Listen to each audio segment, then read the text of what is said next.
Hello students, welcome to my YouTube channel maths idol. Myself doctor Kavita Gupta. बच्चों, ये हमारी differential equations की series चल रही है, जिसके अंदर आज मैं आपका 4th लेक्चर देने जा रही हूँ। चैप्टर 4 में मैं आपको सिखाऊंगी कि कॉम्प्लीमेंट्री फंक्शन और पर्टिकुलर इंटीग्रल ये दो टर्म्स क्या होती हैं। अब आप देखोगे कि आगे का जितना भी चैप्टर चलेगा उसमें आप बार बार कॉम्प्लीमेंट्री फंक्शन और पर्टिकुलर इंटीग्रल निकालना सीखोगे। तो आज के लेक्चर में हम इनसे रिलेटेड थ्योरम्स और ये क्या वर्ड्स हैं, ये इसका मीनिंग समझेंगे। सो लेट अस स्टार्ट बच्चों। देखिए, ये थ्योरम 4.8 है आपकी एस.एल. रॉस की बुक की। अब आप ये बात तो समझ चुके हैं सब बच्चे पहले के लेक्चर्स में कि nth order linear differential equation का क्या मीनिंग है। मैं दोबारा एक्सप्लेन कर रही हूँ। nth ऑर्डर है तो highest order derivative nth order का है। ये वाली टर्म आपको बता रही है, जहाँ मेरी पेंसिल है, कि dn/dxn जो है ये nth ऑर्डर का डेरिवेटिव आ गया। ठीक है, a0x should not be equal to 0, otherwise ये nth ऑर्डर की नहीं रहेगी। लीनियर मतलब इसकी पावर जितनी भी है, ये जितनी भी टर्म्स हैं, इन सबकी हाईएस्ट पावर 1 है। ठीक है, तो ये लीनियर हो गई। डिफरेंशियल इक्वेशन ये है ही। अब यहाँ पे देख लीजिए, मैंने fx लिखा हुआ राइट साइड पे इक्वल टू के यहाँ पे, तो ये नॉन होमोजीनियस की बात हो रही है। अगर इस fx को 0 कर दूंगी तो ये होमोजीनियस हो जाएगा। तो वो ये कह रहा है कि अगर इसका आपको कोई भी सॉल्यूशन निकालना है तो आप कैसे निकालेंगे। पहले ये जो fx है ना, इसको 0 ले लो। अगर इसको मैं 0 ले लूँगी तो ये होमोजीनियस में कन्वर्ट हो जाएगी इक्वेशन। तो अगर ये homogeneous nth order linear differential equation बन जाती है तो पहले उसका सॉल्यूशन निकालो। सपोज कर लो उसका सॉल्यूशन u आ गया। ठीक है, तो u अगर उसका होमोजीनियस का सॉल्यूशन है तो आप होमोजीनियस सॉल्यूशन जो निकलेगा u वो, और ये जो v किसका सॉल्यूशन है, नॉन होमोजीनियस का। ठीक है, जो ये इक्वेशन लिखी हुई है, तो होमोजीनियस और नॉन होमोजीनियस दोनों पार्ट्स का सॉल्यूशन आप निकाल लें तो जो u प्लस वी होगा वो भी सॉल्यूशन बनेगा इस नॉन होमोजीनियस इक्वेशन का। मीनिंग समझ आ गया? सब बच्चे सुन लीजिए, दोबारा से सुन लीजिए कि हमें कोई भी नॉन होमोजीनियस इक्वेशन दी हुई है, non homogeneous nth order linear differential equation दी हुई है, उसका मान लो हमें कोई एक सॉल्यूशन तो ऑलरेडी मालूम है जो कि v है। ठीक है, अब मैं क्या करूँगी, इस fx को 0 मान लूँगी। fx को 0 मान लूँगी तो ये होमोजीनियस बन जाएगी, फिर मैं उसका भी एक सॉल्यूशन निकाल लूँ। ठीक है, तो हमारे पास v और u दोनों का जो सम होगा ना, वो भी इसका एक सॉल्यूशन होगा। ये इक्वेशन कहती है। अब मैं इनको नाम दे दूंगी u और v को। जो होमोजीनियस पार्ट का सॉल्यूशन निकलता है उसको बोलते हैं कॉम्प्लीमेंट्री फंक्शन, और जो नॉन होमोजीनियस पार्ट का सॉल्यूशन निकलेगा ना, उसे हम बोल देंगे पर्टिकुलर इंटीग्रल। दोबारा से देखेंगे ये चीजें और थोड़ी सी आगे। देखो, let yp, ये स्मॉल p है, let yp be the given solution of the nth order non homogeneous linear differential equation 1। देखो yp, p इसलिए लिखा क्योंकि ये हमें नॉन होमोजीनियस पार्ट जो होता है ना, वो हमें पर्टिकुलर इंटीग्रल निकाल के देता है। So this p stands for particular, और y क्योंकि डिपेंडेंट वेरिएबल है तो सॉल्यूशन तो y इक्वल टू समथिंग आता है, तो इसीलिए yp लिख दिया। ठीक है, तो नॉन होमोजीनियस पार्ट का सॉल्यूशन निकला मेरा yp। जब आप ये सॉल्यूशंस निकालने सीखेंगे तो आपको पता चलेगा कि इस पर्टिकुलर इंटीग्रल में कोई आर्बिट्ररी कांस्टेंट नहीं होता। ठीक है, तो ये कोई भी आर्बिट्ररी कांस्टेंट आपका कंटेन नहीं करेगा, इसीलिए ये पर्टिकुलर है, क्योंकि particular means at certain point. ठीक है, तो जब पॉइंट की वैल्यू डाल दी तो उसमें कोई आर्बिट्ररी कांस्टेंट नहीं बचा। और yc, this c stands for complementary. ठीक है, ये yc के पास आर्बिट्ररी कांस्टेंट होंगे, और वो कैसे निकलेगा yc होगा होमोजीनियस पार्ट का सॉल्यूशन। जो मैंने आपको बोला ना, कैपिटल fx को 0 डाल के जो सॉल्यूशन मिलेगा दैट इज कॉम्प्लीमेंट्री फंक्शन, तो yc वही है। अब इसके अंदर आर्बिट्ररी कांस्टेंट हैं, अगर इसमें आर्बिट्ररी कांस्टेंट हैं तो ये जनरल सॉल्यूशन बनेगा। ठीक है, और ये किस फॉर्म का होगा आप सबको पता चल चुका है कि अब सॉल्यूशन किस फॉर्म का होगा, c1y1 plus c2y2 plus cny। आपको पता था ना कि होमोजीनियस पार्ट का अगर nth ऑर्डर की इक्वेशन है तो उसके n सॉल्यूशंस निकलेंगे, तो उनका जो लीनियर कॉम्बिनेशन होगा n लीनियरली इंडिपेंडेंट सॉल्यूशन का, वो भी एक सॉल्यूशन होगा। सो yc is of this form c1y1 plus c2y2 dash dash till cnyn। तो याद रखना है कि नॉन होमोजीनियस पार्ट के सॉल्यूशन में कोई आर्बिट्ररी कांस्टेंट नहीं है, और कॉरेस्पॉन्डिंग होमोजीनियस इक्वेशन के पार्ट के अंदर आर्बिट्ररी कांस्टेंट है। कितने आर्बिट्ररी कांस्टेंट आएंगे, जितना आपका ऑर्डर होगा इक्वेशन का। ठीक है, तो अब पूरी इक्वेशन जो हमें इक्वेशन नंबर 1 गिवन थी, उसका पूरे का सॉल्यूशन क्या होगा, मैंने आपको बताया complementary function plus particular integral. ये एक तरीके से v और u और v का सम आ गया, जो आपने ऊपर थ्योरम में लिखा था। ठीक है, तो यहाँ पर हमें पता चला कि yc किस फॉर्म का होगा और yp किस फॉर्म का होगा। तो मेरा जो नॉन होमोजीनियस इक्वेशन होगी उसका सॉल्यूशन हमेशा complementary function plus arbitrary constant होगा। क्लियर? तो ये बात आप अब याद रखें क्योंकि ये वर्ड्स हम आगे यूज करेंगे। यहाँ पर यही बातें लिखी गई हैं कि होमोजीनियस पार्ट का जो सॉल्यूशन निकलता है, इक्वेशन जो हमें दे रखी थी उसको, उसमें राइट साइड को 0 डालने पे जो होमोजीनियस पार्ट बनेगा उसका जो सॉल्यूशन निकलेगा उसको हम कॉम्प्लीमेंट्री फंक्शन बोलेंगे, और जो बाकी पर्टिकुलर सॉल्यूशन जो हम उसका निकालेंगे जिसमें कोई आर्बिट्ररी कांस्टेंट नहीं होगा उसको हम पर्टिकुलर इंटेग्रल बोलेंगे और वो yp से डिनोट होगा। तो जनरल सॉल्यूशन हमारा बन जाएगा yc plus yp। Clear? Next theorem 4.10 देखिए, let f1 be a particular integral of this equation and f2 be a particular integral of this equation. दोबारा से सुन लीजिए, अब हमने दो nth ऑर्डर डिफरेंशियल इक्वेशंस ले ली, दोनों ही नॉन होमोजीनियस हैं। देखो फर्स्ट वाली का नॉन होमोजीनियस पार्ट f1x है और सेकंड वाली का f2x है। मेरे पास दोनों का एक एक पर्टिकुलर इंटेग्रल मिल गया। पर्टिकुलर इंटेग्रल आप समझ रहे हो ना, राइट साइड को 0 ना रख के जो सॉल्यूशन मिलता है। तो f1 हो गया और दूसरे का पर्टिकुलर इंटेग्रल f2 हो गया। अब क्या करो, इस f1 और f2 ये किस दोनों का लीनियर कॉम्बिनेशन किस फॉर्म का है, k1 f1 plus k2 f2। तो ये भी एक सॉल्यूशन होगा। किसका होगा सॉल्यूशन? इधर देखिए ध्यान से, ये इसका सॉल्यूशन होगा। इधर देखो जरा, k1 f1x plus k2 f2x। Clear हो गई? तो इसका मतलब अगर नॉन होमोजीनियस पार्ट में इस तरीके की टर्म्स हैं लीनियर कॉम्बिनेशन फॉर्म की, तो आप क्या करो, एक बारी f1 वाले को सॉल्व कर लो, एक बारी कैपिटल F2 वाले को सॉल्व कर लो और उन दोनों का भी लीनियर कॉम्बिनेशन इसी फॉर्म में बना दो, तो वो इस पूरे का सॉल्यूशन होगा।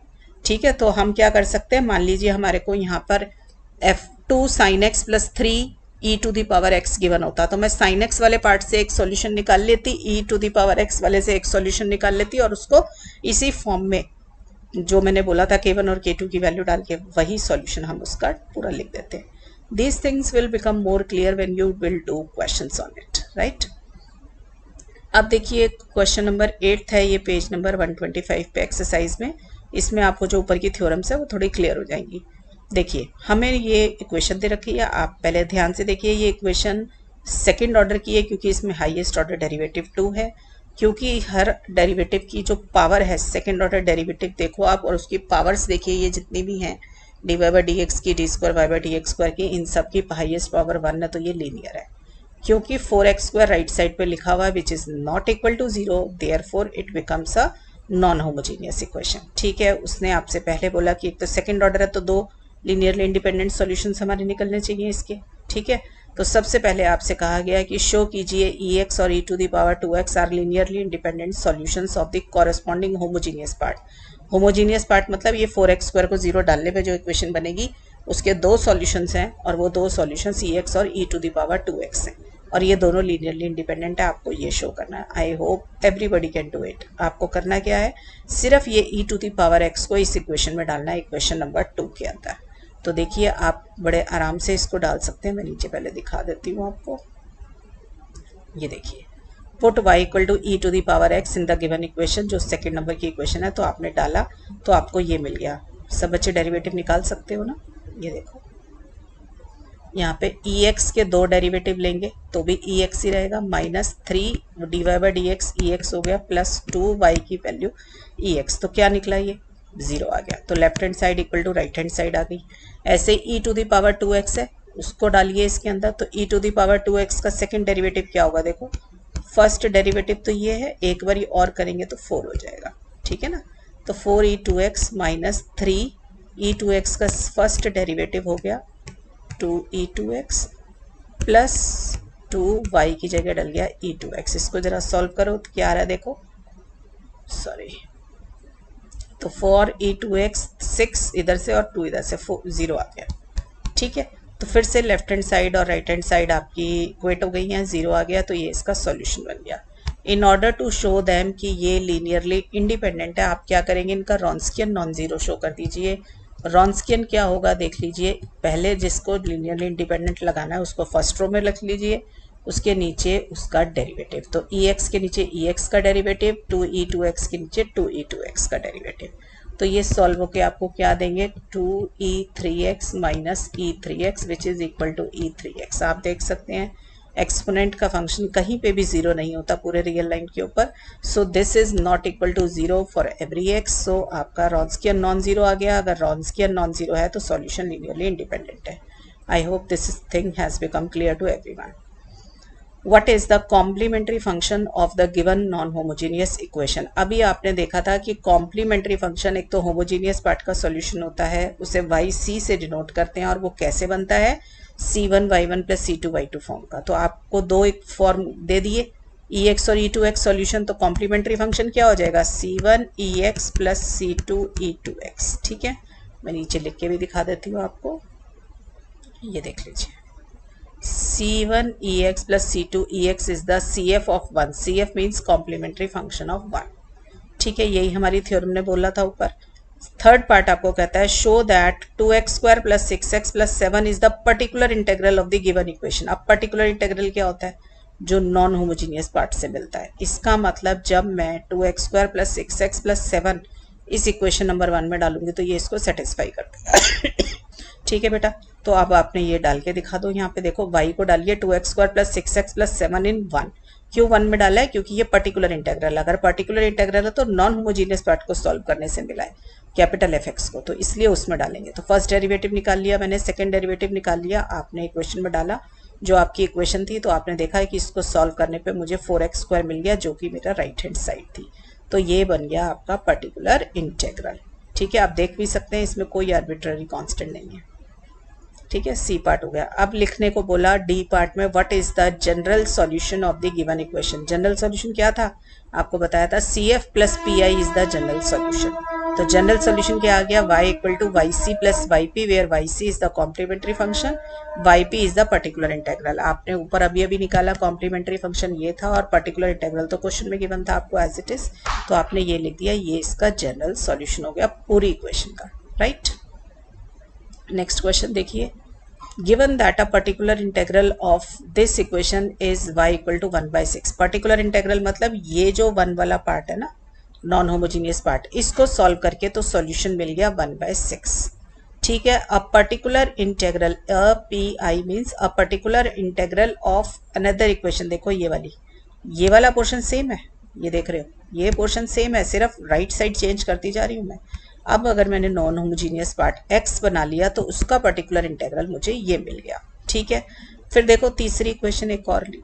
तीसरी इक्वेशन में भी ये जो लेफ्ट साइड है ये सेम है और इसकी राइट साइड अब क्या बना दिया आपने e⁻x। तो इसका पर्टिकुलर इंटेग्रल मुझे दिया हुआ है ex/2।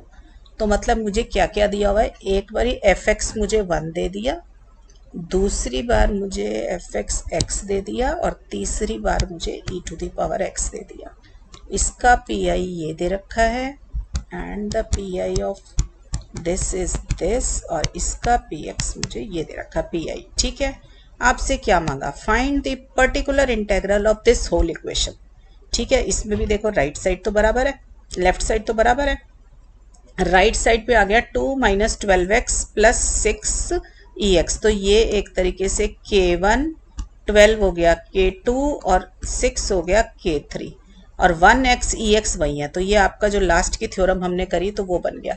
तो आपको सिखाया गया था कि इसको कैसे निकालो। देखो ये पर्टिकुलर इंटेग्रल है, तो KI's आपको क्या दे रखे हैं? k1 की वैल्यू 2 दे रखी है, k2 की वैल्यू -12 दे रखी है, k3 की वैल्यू 6 दे रखी है। तो हमने कहा था कि जो रिलेशनशिप k1 k2 k3 और इनके बीच में हो, राइट साइड के बीच में, वही रिलेशनशिप इनके पर्टिकुलर इंटेग्रल फॉलो कर लेंगे। तो आपका पर्टिकुलर इंटेग्रल क्या आना चाहिए? देखो अब 2 × 1/6 -12 इंटू दिस फैक्टर 6 × ex/2 और इनको ऐड कर दीजिए, ये आपका आंसर होगा। ठीक है, तो मैंने लिख दिया particular integral will be of this form. तो आप देख रहे हो कि मैंने वही किया है, k1 ये रहा, k2 ये रहा, k3 ये रहा और पहले वाले पार्ट का पर्टिकुलर इंटेग्रल ये है, PI2 आपको ये दे रखा है, पर्टिकुलर इंटेग्रल नंबर 3 आपको ये दे रखा है। ठीक है, तो लास्ट जो आपने थ्योरम करी उसका डायरेक्ट एप्लीकेशन है बेटा। ये ऐसे क्वेश्चंस जो होते हैं ना कंपटीशन एग्जाम्स के लिए अच्छे होते हैं। ये क्वेश्चन BSc में आपके एंड टर्म एग्जामिनेशन में आना मुश्किल है, क्योंकि वहाँ पर एंड टर्म एग्जामिनेशन में थोड़े लॉन्ग क्वेश्चन आते हैं।